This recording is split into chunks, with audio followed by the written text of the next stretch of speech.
Well, I think we're all flawed, and that's the beauty of who you are. And instead of trying to make yourself perfect in every area, it's so much easier when you accept the things that you're terrible at, or that are your weaknesses, or that are the things about your wiring. Look, if I were diabetic, I would take insulin. I happen to be somebody that's wired for anxiety. No big deal. So figure out how to, instead of fighting those things, actually trick it. Because the truth is that you're never gonna feel ready to make these changes. You're never gonna feel like doing them, but you can always make a decision. That's always in your control. Staying with somebody that treats you like garbage is a decision. It is. Staying at a job that you hate is a decision. Staying in the body that you are not proud of is a decision. Is it going to be easy? No, it's not gonna be easy to change. It's simple. Do a Google search and then use the 5-second rule to force yourself to do that stuff. Change comes down to 5-second decisions, and this is why the 5-second rule is important for everybody to know. It's your job to push yourself. And I don't care if you're Dr. Martin Luther King Jr., or you're Michelangelo, or you're Lin-Manuel Miranda, who wrote Hamilton, you will struggle with self-doubt. And everybody that you admire, everybody, and the list is the same for everybody. Oh, Oprah Winfrey, and I want to be like, Tom, and I want to be like, Branson, and I want to be like Jay-Z, and I want, like, everybody's list is Bill Gates. And do you know what those people do? They do not have the habit of hesitating. They trust themselves. Our whole life is shaped by decisions. That's what we've talked about today, right?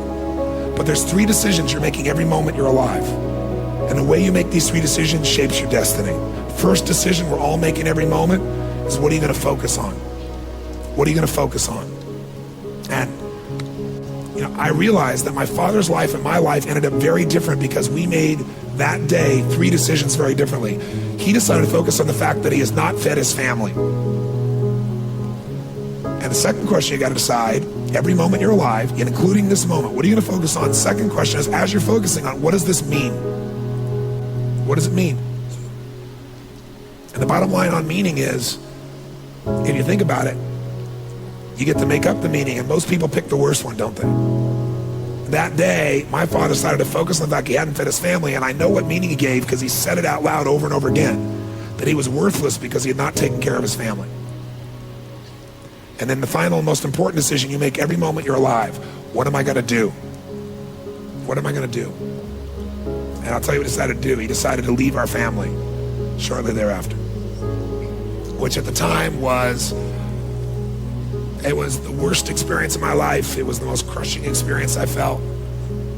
It's been so many years now, I don't have the same feelings.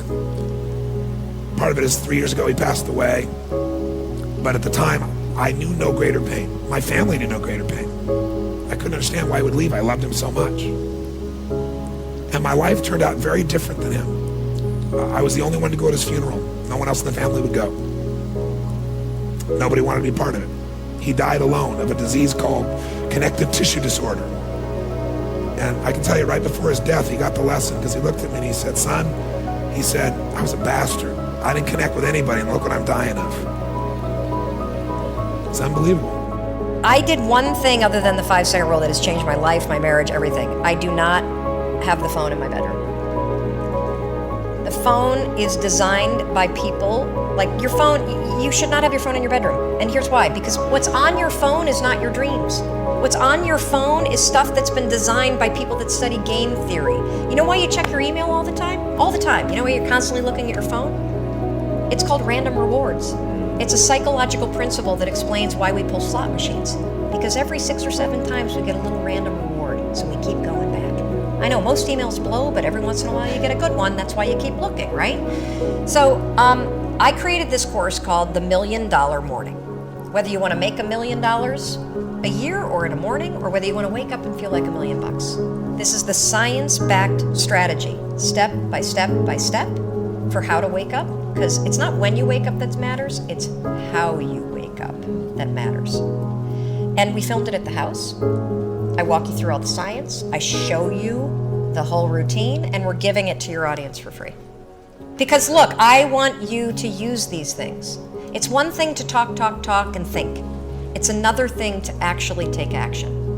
And the more that you can provide, that I can provide, that shows people what to do, and the more tools that we can give people to get out of their heads and into action, the more the world is going to improve, the more your life will improve. So life is too short, and I feel like everyone needs to live, love, and laugh, and understand, like, you know, you're constantly evolving. Things are constantly changing. Things are constantly putting people in a position where they can get better and do better. We're doing a lot better. A lot better. You're going to have bumps in the road. You're going to have things that happen that make you have a hiccup and question, are we doing better? But that's life. That's the course of life. But, you know, I'm a positive person. I'm a realistic and positive person. So I see where we are. I'm happy where we are. And I know where we can be 5 or 10 years from now. It can continue to get better and grow. Everybody wants to know who to hire and what do I look for. And obviously I look for someone that's humble, and I look for someone that's balanced. And really, you know, it's one of those things where as much as you can before you hire someone, get to know them. And the advice we give people at Echelon Front all the time when they're looking to hire someone is we say, look, if you can, hire them temporarily, bring them on as a contractor for 90 days. You have to see them in the environment that they're actually going into, they're gonna be working in, before you know what they're really gonna be like. Because just like going through, they screen people like crazy to go into SEAL training, and they can't tell who's gonna make it and who's not gonna make it. They just can't tell. And you work with people in the SEAL teams, and you think you know what they're gonna be like when you go into combat, but you just can't tell. You can have a decent idea, but you just can't tell. And so if you get the opportunity, or the best way to do it is try and bring people on board in a temporary manner so you get to know them better, and then once you know them, you can either hire them or you can get rid of them easily. the impact that I want to have is I want to teach people how to discover the power that's inside of them, to live fully in the open and share themselves, who they are, who they're not. Like, there's so much fear that we live with.